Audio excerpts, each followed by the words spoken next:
Salam hörmətli izləyicilər. Bugün mən sizinlə dadlı, ləzzətli, gözəl Spartak tortu hazırlayacağam.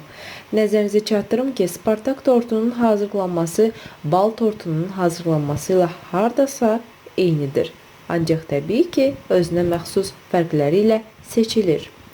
Gəlin birlikdə bal tortunun oxşarı olan, ancaq ləzzətdə heç də ondan geriyə qalmayan Spartak tortunun hazırlanmasına başlayaq.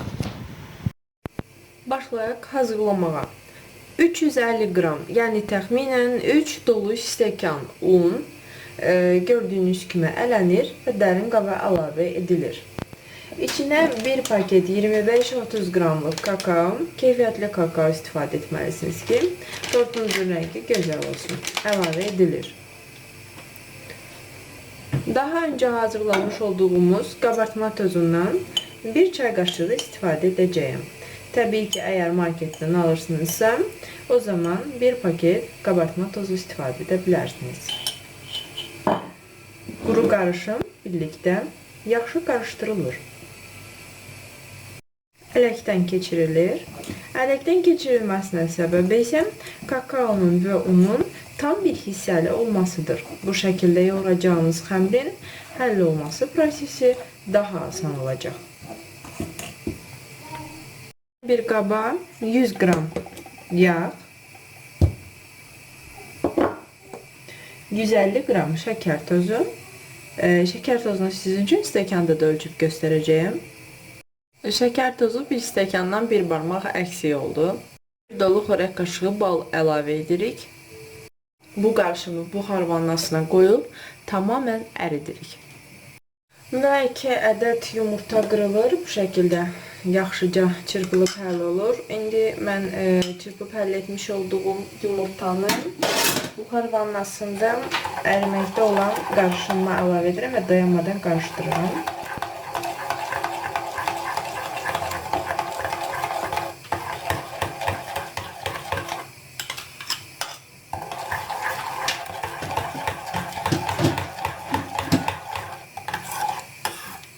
Tamamen qarışır. Bu çox sürətlə eləmək lazımdır, çünki bişməsin yumurta.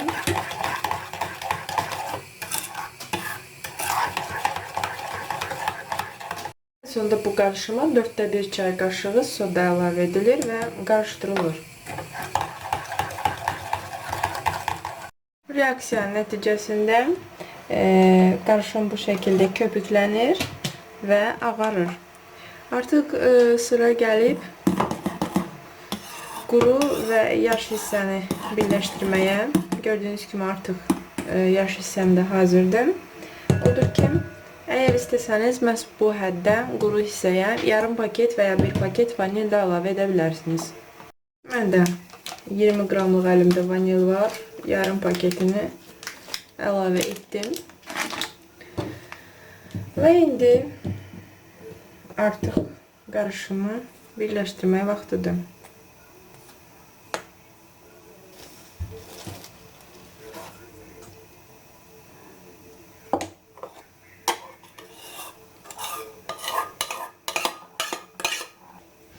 Qaşıq və ya lapatka vasitəsilə yavaş-yavaş xəmir birləşir.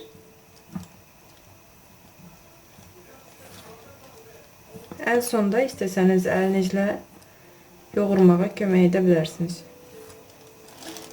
Masaya azacıq un sərpilərək kalbasa şəklini gətirilir.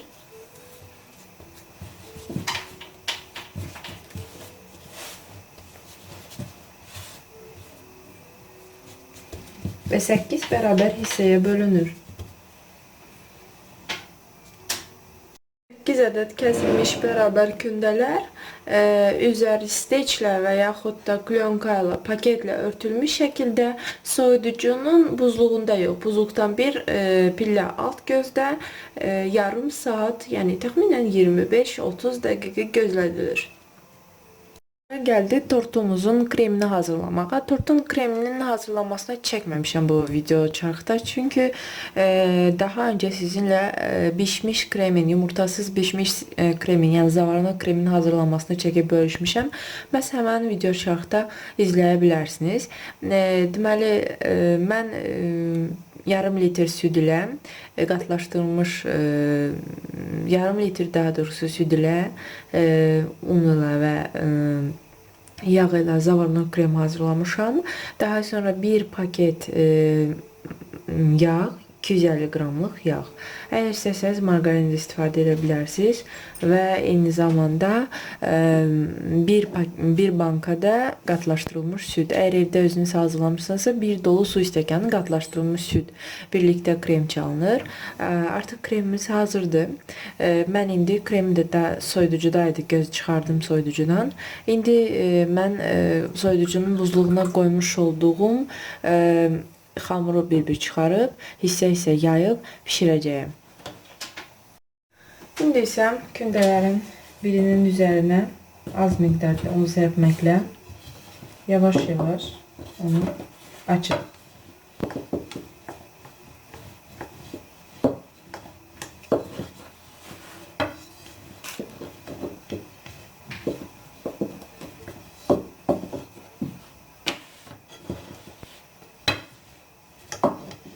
Hətta yaxşı olar ki, bişirəcəyiniz yağlı kağızın üzərində açasınız. Daha sonra yağlı kağızın üzərinə qoymaq çətin olmasın deyə. Və gördüyünüz kimi mən yuxamı yaydım. 24-25 cm diametrində yuxa yayacağım. Bunun üçün qabaqdan istifadə edirəm. Bu şəkildə təxmini ölçümü qoydum. Artıq bilirəm, yəni mənə nə qədər ölçüdə yuxa yaymaq lazımdır. Ancaq kəsmirəm. Bişdikdən sonra kəsmək kənarların daha səliqəli olmasına gətirib çıxarır. Ona görə də mən onu kəsmədən bişməyə qoyacağım. Bu arada sobamız artıq isinib. 160 dərəcə isidilmiş sobada bişirəcəyik. Tam nəzarətlə bişirilməlidir. Çox nazikdir. Təxminən belə deyim, ən çoxu, ən uzağı 3 dəqiqəyə bişir isti sobada. 3-4 dəqiqəyə artıq hazırdır. Yəni siz ondan artıq bişirməməlisiniz mənə görə. Və mütləq çəngəl vasitəsi ilə bu şəkildə izlər qoyuruq. Buna səbəbi isə qabarıb mataraz ölçünün olmaması və eyni zamanda pişdikdən sonra arasına yayılan kremin hər tərəfə eyni bərabərlikdə yayılmasıdır. Yuxamız artıq hazırdır. Mən indi yuxanı sobaya bişməyə göndərəcəyim. Hazırdır. Gördüyünüz kimi qatlar soyuyub üst-üstə kənarlarından çıxan artıq hissələrdir mən qoymuşam. Onu qəhvə üyüdən maşından keçirib və yaxud da blenderdən keçirdə bilərsiniz. İstifadə edəcəyik. İndi arasına kremi yaxaq. Bəli, hörmətli izləyicilər, Spartak tortu hazırdır.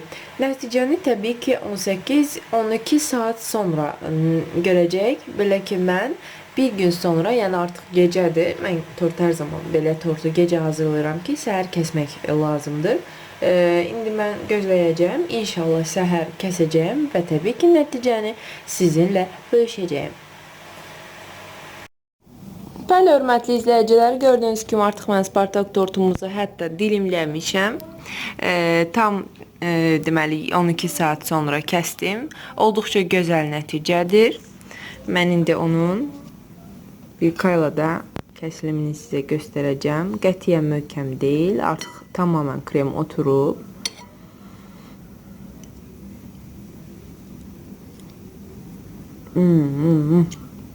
Və inanın, həqiqətən çox ləzzətlidir.